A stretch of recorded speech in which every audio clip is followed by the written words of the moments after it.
What is good, guys? Mount Vernon Kid here, back again. Welcome back to another episode of non-comic book lineup. Cue the music. We are back, guys. It's been a while, and I apologize for not. This is a segment that I like doing, and for all those who have never watched any of the past editions of non-comic book lineup, and I didn't even really say it. Non-comic book lineup is a segment where I take various teams from throughout all comics, and make them my own with using characters outside of the world of comics. The only difference is no American comic book characters are allowed. So what does that mean? That means, guys, if I do an Avengers team, they cannot be filled up with characters from Image or Valiant or DC, things like that. There's rules. The rules are used to see how good you are of creating a team. The rules go. No characters from American comics. Ninja Turtles are also excluded because they were comic book characters before cartoon characters. Anything else goes. Cartoon characters, anime manga characters, video game characters, you name it. Everything else is open to use. And today, on this episode, what team are we going to build? I'm building up today. Well, that team comes from the Marvel Universe. That team is the Heroes for Hire. Yes, today on this episode, I'm going to put together my version of a Heroes for Hire team. Now, if you don't know too much about the Heroes for Hire, let me explain to you. Don't let the name fool you. But the Heroes for Hire first debuted in Power Man Iron Fist number 54 back in the 70s. Remember, Luke Cage had his own series, Iron Fist had his own series, but they didn't last very long. Similar to Green Arrow and Green Lantern. So what did Marvel do? They put those two together, and those books sold very well. And that's why they are one of the greatest bromances ever, Luke and Danny. But it ran for 125 issues. But in between that, we saw that it was Luke and Danny that started it. Misty and Colleen would come through most of the time to help before they even start their own, the Daughters of the Dragon. But after the series was canceled, we didn't get a new Heroes for Hire series until the late 90s.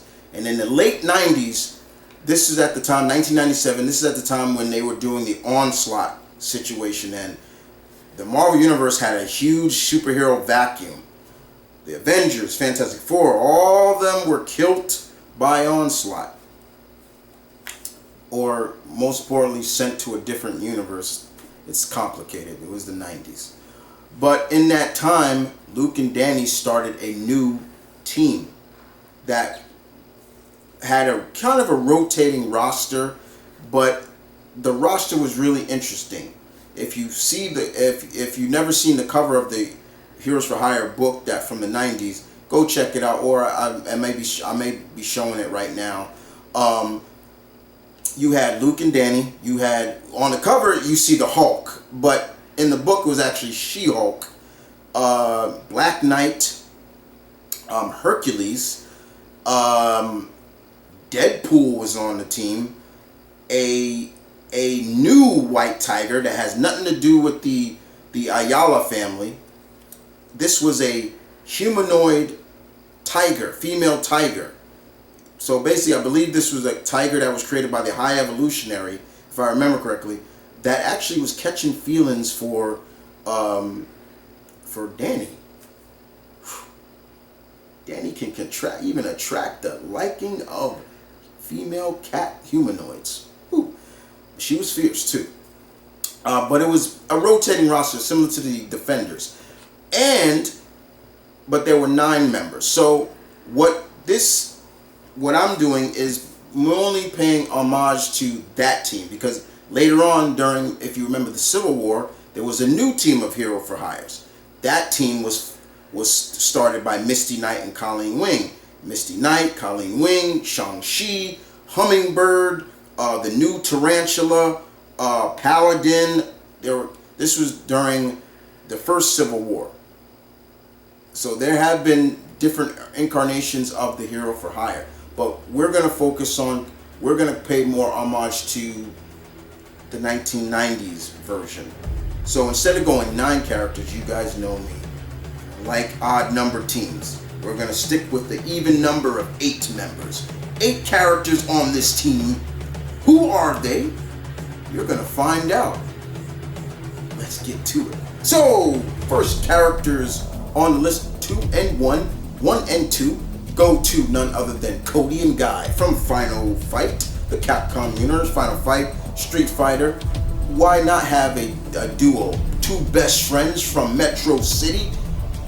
Now Cody is the mayor of Metro City. Once was his other good friend Hagar. So we got the boxer brawler mixed with, and his best friend, the ninja Guy. Had to start it off with those 2. Next on the list we got Sagara Sanosuke, or I said it the proper way. You know, in Japanese they say their last name first, but let me rephrase that. Okay, Sanosuke Sagara from the Rurouni Kenshin series.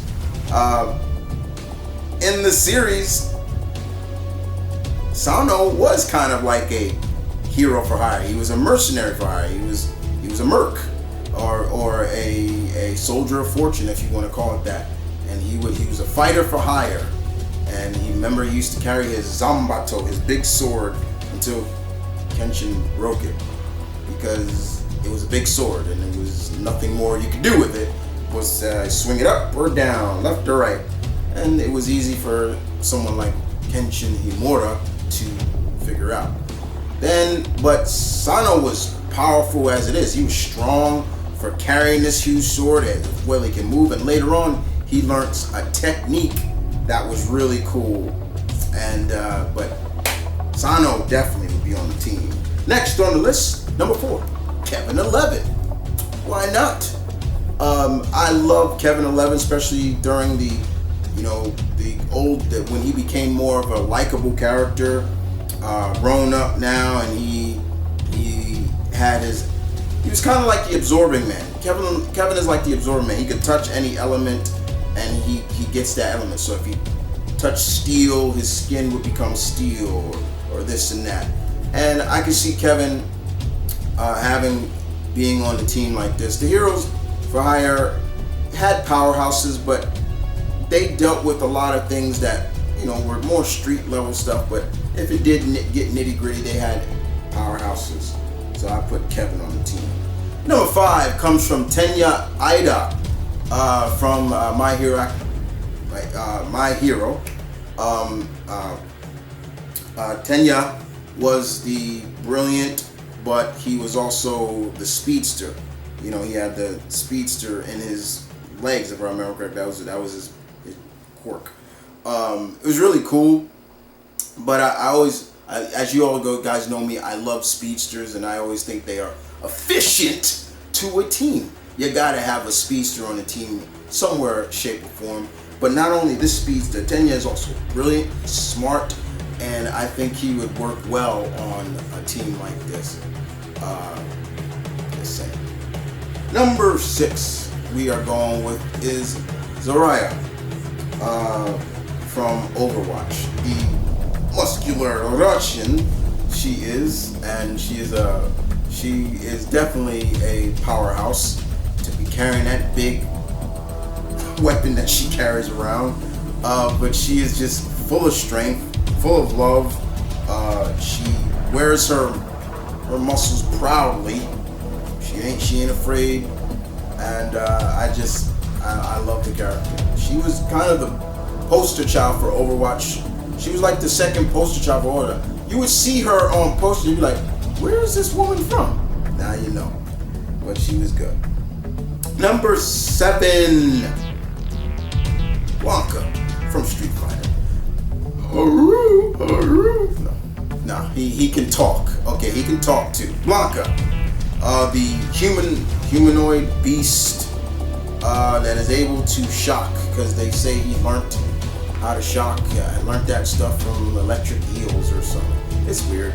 But basically, if you think of it as if Beast was Brazilian and was able to, his mutation, he had a secondary mutation where he can shock like an electric eel. Blanca works because the reason why I put Blanca is to pay homage to the characters that were more humanoid-like that were on Heroes for Hire, including, like I said, the new White Tiger. Even Tigra was on the team at one point. So yeah, I wanted to have that. And last but not least, number 8 goes to Floyd Araya, the big Mari powerhouse, cybernetic powerhouse from Streets of Rage 4.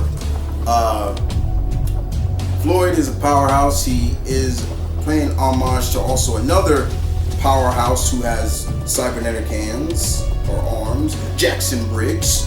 There's no doubt about it. The only difference is one is black, the other is Mari. And you could tell he has the Mari tattoos and everything like that. He even pays homage to Jackson by doing gotcha and grabs him and just takes his big hands, metal hands, and bustes you up. Floyd would work well on a team like this. Any of the Streets of Rage characters would. But I wanted to put another powerhouse on the team, and Floyd makes that list. Floyd Araya, another good character, fun game. Streets of Rage 4 it's perfect, especially for a nostalgia bum like me. So yeah. But there you have it, guys. My version of the Heroes for Hire. What did you think? Did you like it? Did you not? Did you like some of my choices? You please be honest. Leave your comments in the section down below. And don't forget also to put your lineup down below. Because I do read your comments and I do look at the lineups. So look forward. But just remember the rules. No American comic characters from every American comic book company, and that includes the Turtles. And if somebody asks why the Turtles, well, because once again, before they debuted in cartoon in 1987, 3 years before that, they were comics first. Now, if you say, well, shouldn't that go for like He-Man or Transformers or G.I. Joe? No, I let those ones slide. I exclude those ones. He-Man and all of them can be on your list. But that is my list of my non-comic book lineup of the Heroes for Hire. This is the first time I actually did Heroes for Hire. I look forward to doing the next. What will be the next team? You're just going to have to find out on the next episode of Non-Comic Book Lineup. You guys take care. Deuces.